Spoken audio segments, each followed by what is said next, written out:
Hi, everybody. Welcome to Real Siblings. It Ain't Easy, a real estate podcast that just ain't typical. I'm Donna, and he's Eric.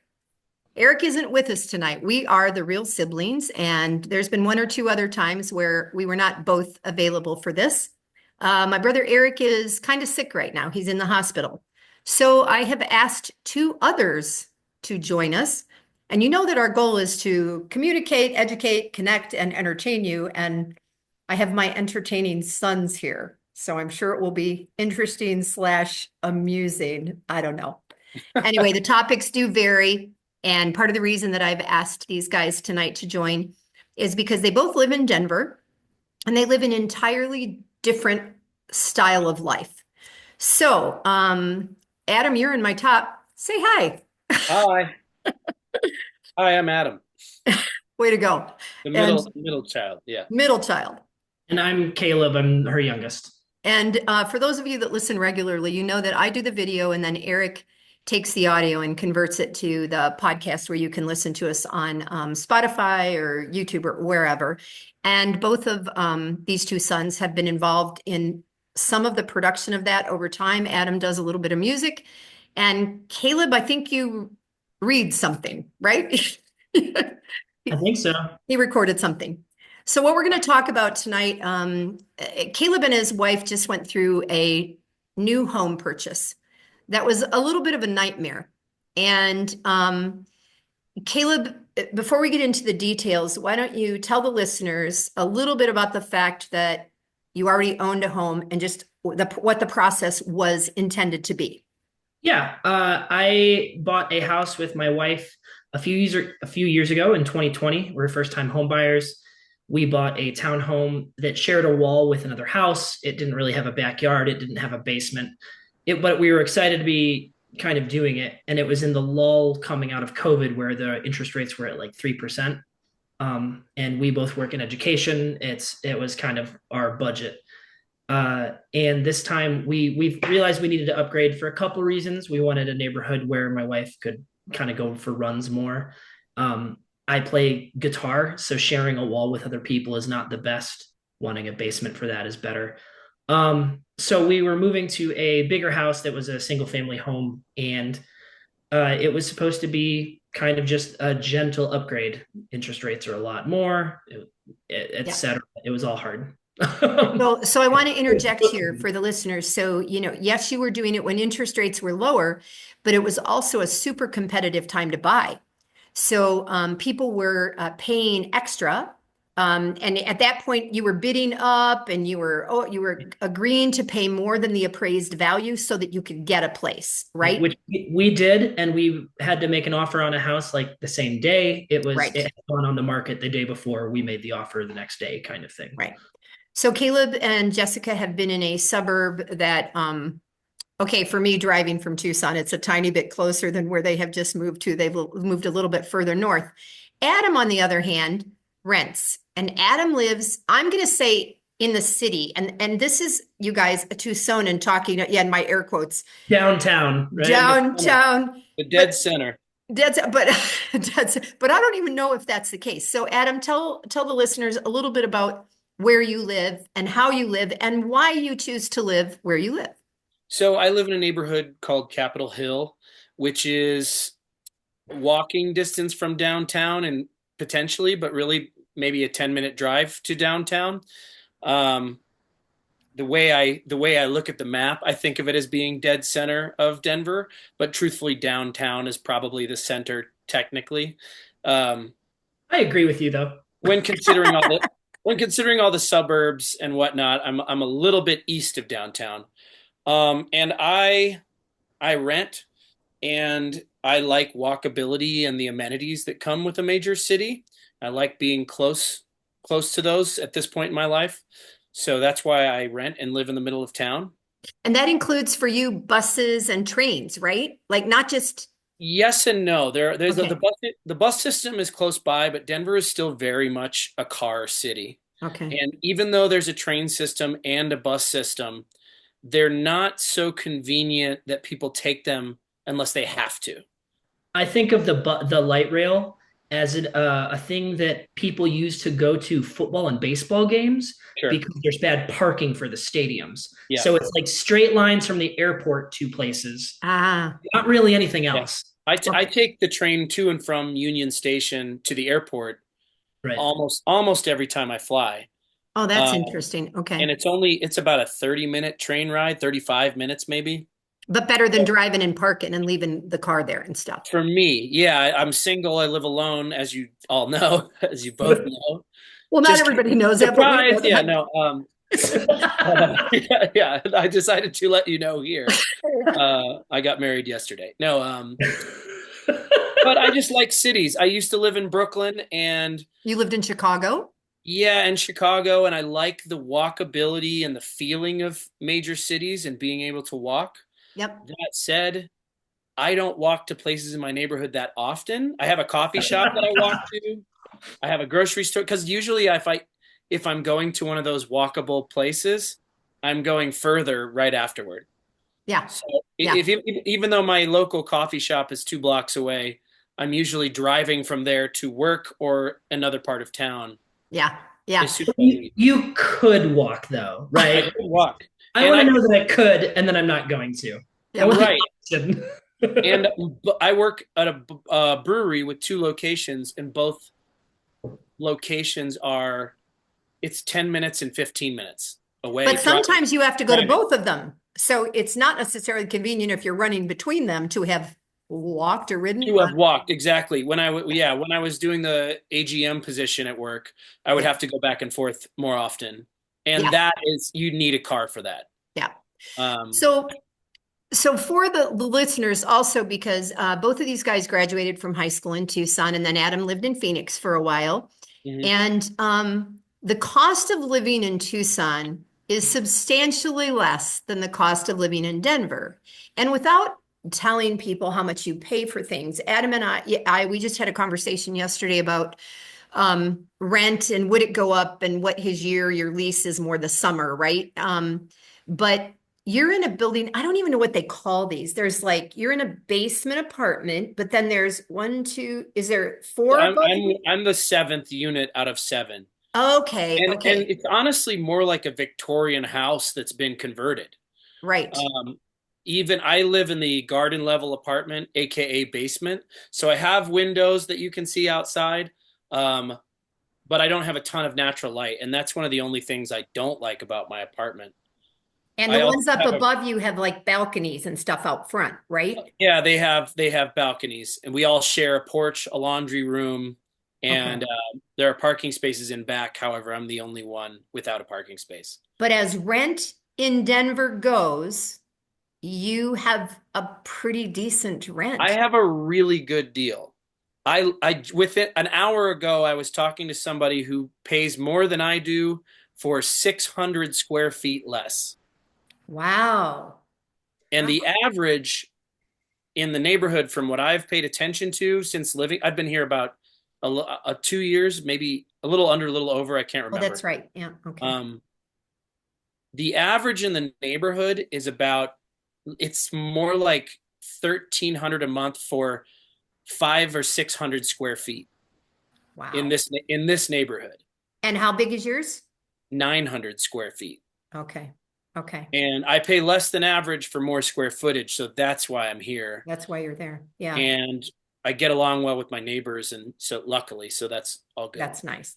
And so Caleb, on the other hand, to be honest, we'll go a little bit more into detail about what happened on his. So Caleb and his wife were in a situation where they needed to sell what they had to take the equity from the first home to buy the second one.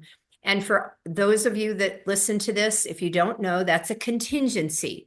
You have to fulfill the contingency in order to buy the next home.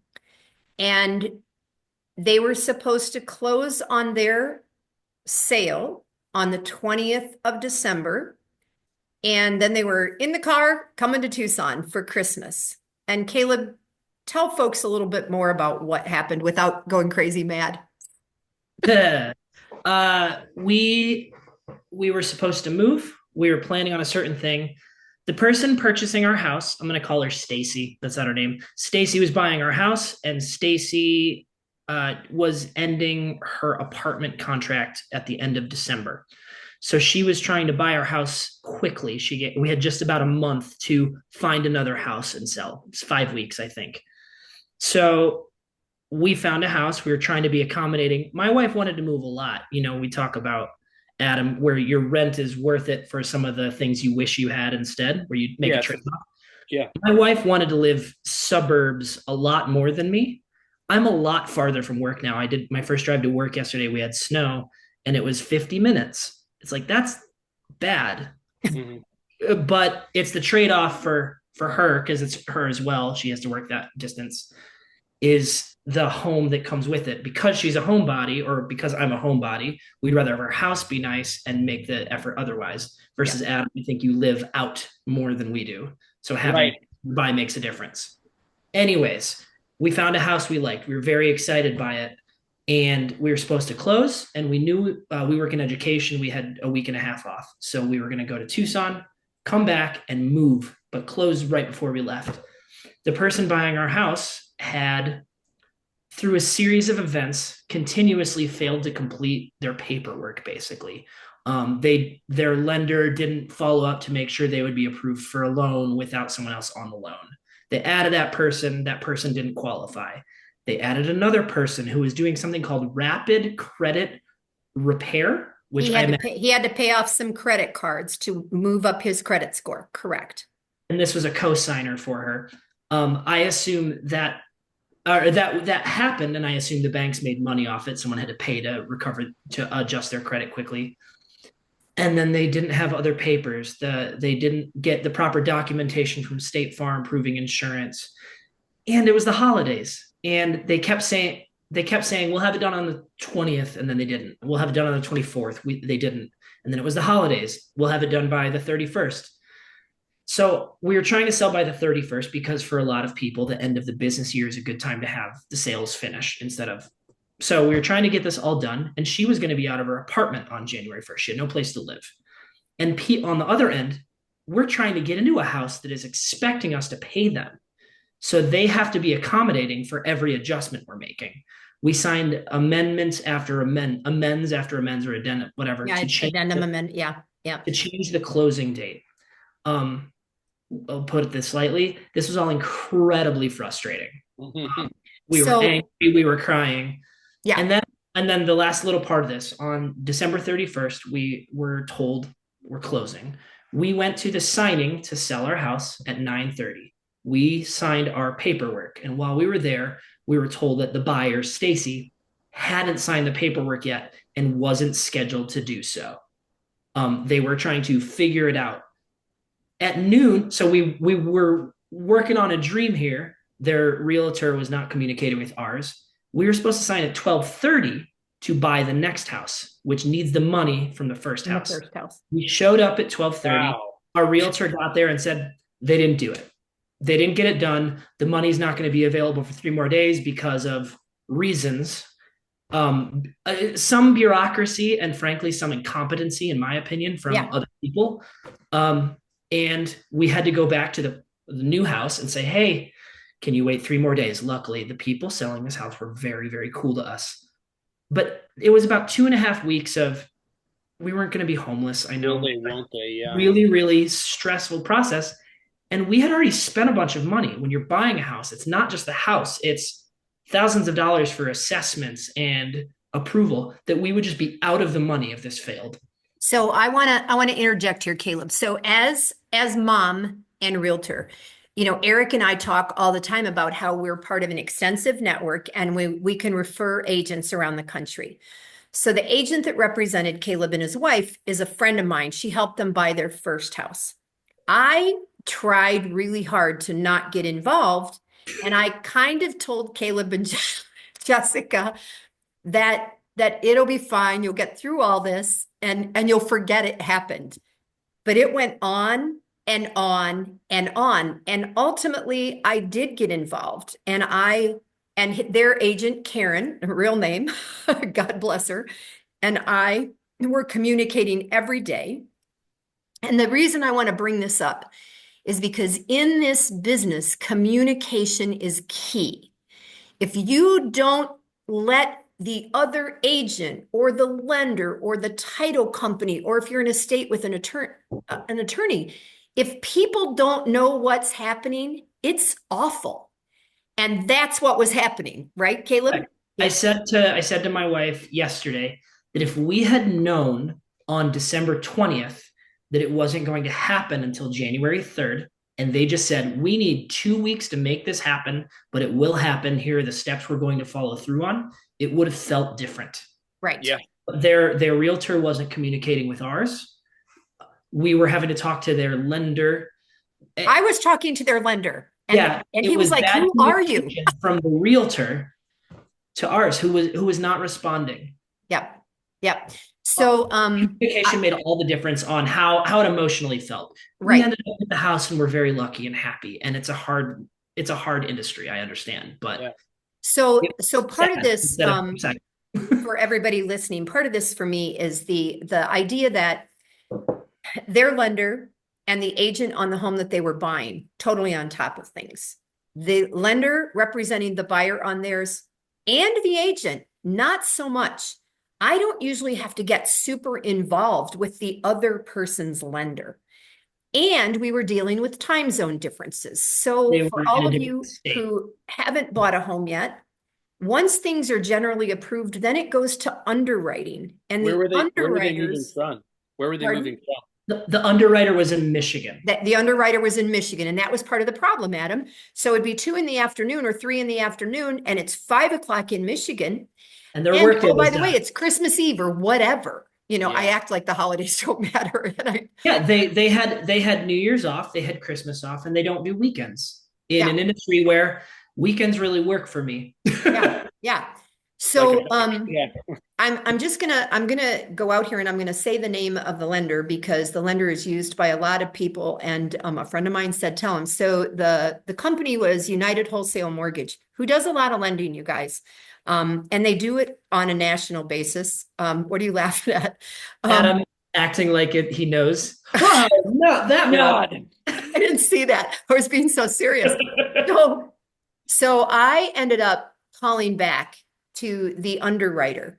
And in the interim, I talked to one of my friends who is kind of a mucky muck with lending. And I said, hey, do you know the owner of Wholesale Mortgage, United Wholesale? And she goes, yeah, I do. I've been in the office back in Michigan. Here's a photo of them in my house. Yes, yes. And so his name is Matt. And just so you know, he happens to own the Phoenix Suns too. So here we are in Arizona. And this is the whole 6 degrees of separation, only 3. And just in case Matt ever listens to this, I literally called back to Michigan and pretended like he was a really good friend of mine. And that I was going to get him on them, you know?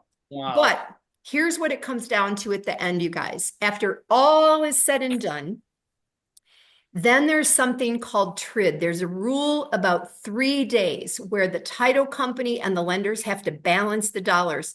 And even though we were super late in all of this, and I think Caleb and Jessica had rented a U-Haul like 3 times and then not taken it or whatever, you still had to wait those 3 days.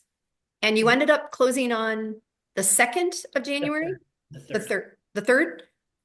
And one other piece, Caleb, how much did this cost you that you had to pay extra because of the delay?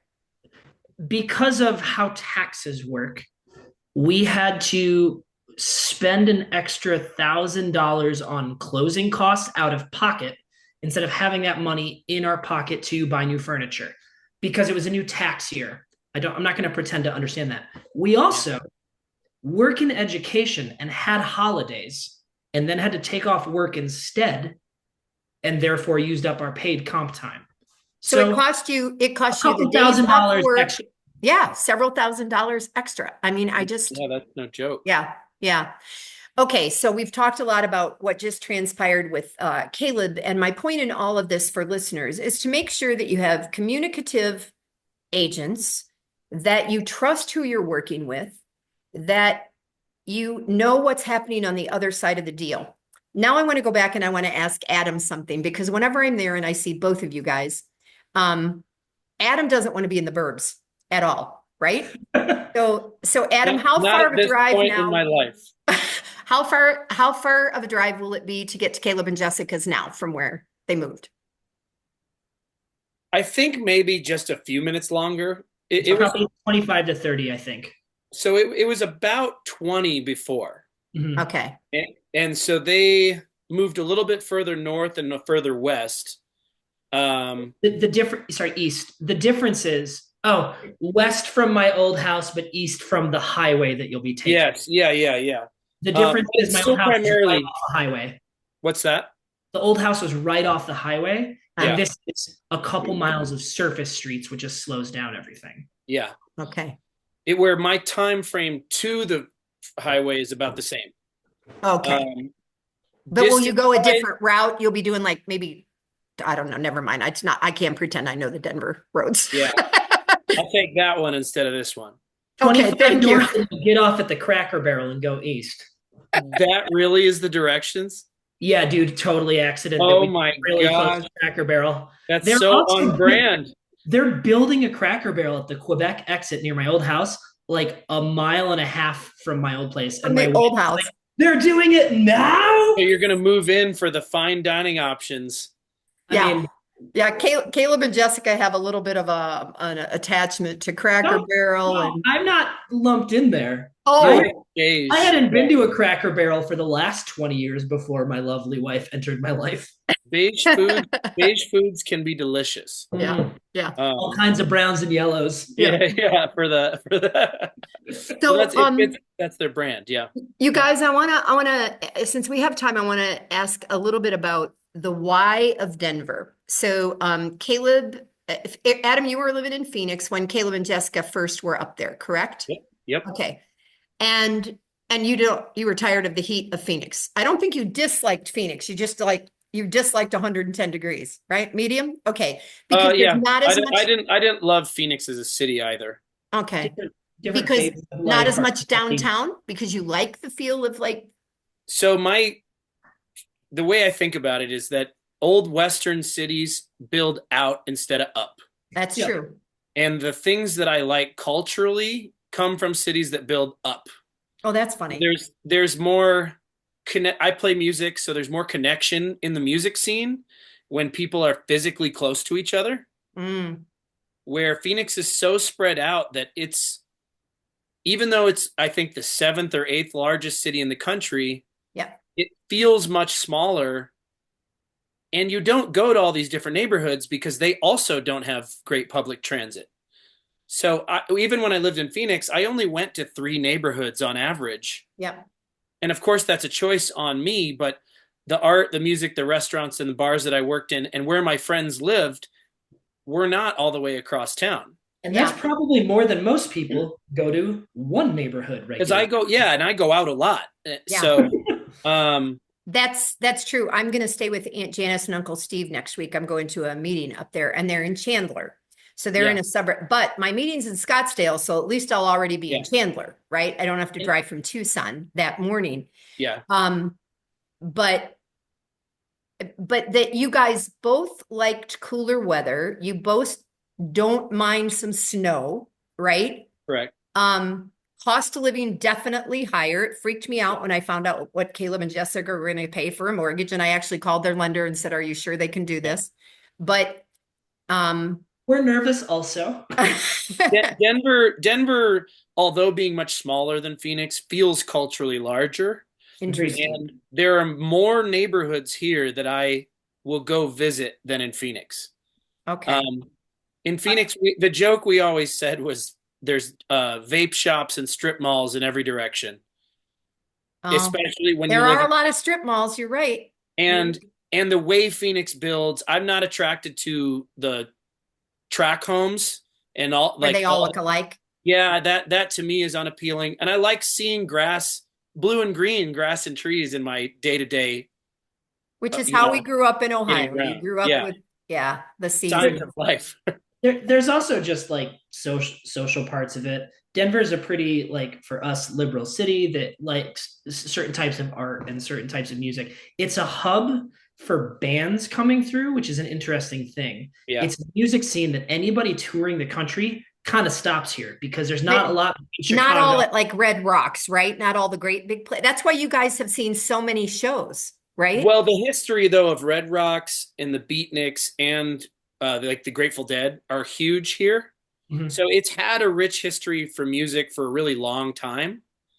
Um, and so it's been a tour stop for longer. Where Okay. Phoenix is a tour stop, but it's more because it's in between Southern California and Texas. If it wasn't in between these long drives, it wouldn't be nearly as much of a tour city, I don't think. You do listen to some band from Phoenix. Jimmy Uh, Eat World. a Jimmy whole Eat bunch. World? Yeah. Yeah. I knew that. I was going to say that. I'm so proud of Okay. myself that I You that I also you know a song by the band Fun, who's from Tempe, or I the format. It was the format The before. format, yeah. Oh, okay. That's their Anyway, two y'all, albums. I wouldn't know half these things if it wasn't for them. And I did have a conversation with them about how many times they've seen certain bands. And we talked about the fact that I'm kind of more Billy Joel, Elton John, Peter, Paul, and Mary, and they would cost a lot and are either not around. Can I say one more thing about moving to Denver? Yeah. I thought about this a lot, which is when people leave home at 18, let's say, uh, you kind of want to go away, but I think a lot of people want to go away without being very far away. So moving from Tucson to Maine is Yeah. scarier than staying on the West Coast. Yeah. The West Coast, however, is California. If you're not a beach person, that's a challenge. I lived in Seattle. There were a ton of transplants from Arizona in Seattle. There are a ton of transplants from Arizona in Denver. I think I people think people, switch. I do too.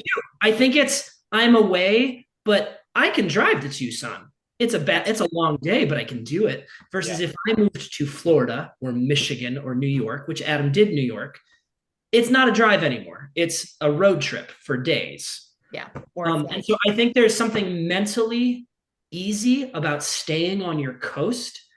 And if you don't like rain, which is the Pacific Northwest, and if you're not a beach megacity person, which is a lot of California, Denver's kind of the remainder. Maybe Salt Lake, but not everyone wants to live in Utah. yeah. Well, and that was part of it for me leaving Phoenix is that I knew I didn't want to stay in Arizona at the time. I thought I would be in Phoenix for 2 years and I was there for 6 years. Yeah. But Caleb living in Denver and knowing that I could drive to Tucson in one day if I need to is part of the draw. It was like I had never been here. It's another popular city. I've got family there and I can be close to family as well. Yeah. Just So for 30 me, you minutes guys, away on a highway. yeah, well, and you know that for me as your mom, that if I can come and see both of you, it's nice as compared to, having to go to different cities or something like that. course. And I think you appreciate that I'm still here. So at some level, when you come home, you get to see your friends who stayed around here. Maybe Caleb more than Adam, but either way, that Phoenix group, that I'll hang out with that are your My friends. wife's family is there too, which is Yeah, not you're right. Jessica's family is here too. All right, we got 4 minutes. I need to wrap it up. Thank you guys for Thank doing you. this, for talking with me. I'm going to do some form of the closing. I can't, never mind. Can't hold it up. That Uncle Eric has put together because, he's the one that does that. So Let's not I wanna overlook thank you it. We send our listening and send our best to Uncle Eric, and we send all our love to him. Let's have it on record. okay. Love you, Uncle Eric. I will make sure he's the one that will get this Yeah, in exactly. podcast form. So thank you. We want to thank you for listening and joining us. Normally I say as we stroll down memory lane, I'm not quite sure we did that. We talked just briefly about Lindsay, Ohio. If you're in Arizona, particularly the Tucson area, or if you're in Texas in the San Antonio, southern area, Eric and I are both realtors with Keller Williams, and we're here to help you find a perfect property for you to call home. I think I just stumbled through that. I went, but that's okay. That was maybe the wine. Anyway,